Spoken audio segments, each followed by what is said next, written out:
Okay. Parang ang labo ng camera. Ha? Sabi na eh. Ibig sabihin mga blurred yung ano natin kanina.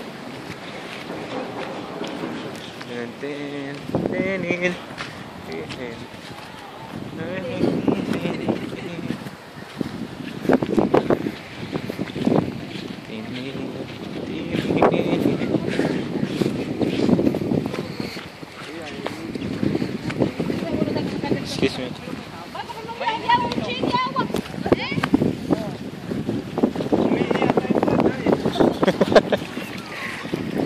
Anong ibon to?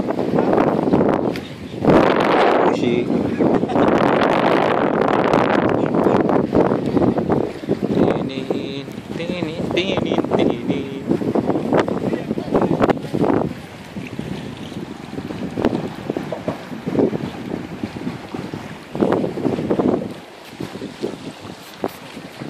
Ang itim dito. Puro libag. Dito ata nagkakayod sila eh. Kaya pala ang daming bato-bato nung maliliit oh. Pangkayod ng libag. Kaya tignan mo ang itim dito sa part na to.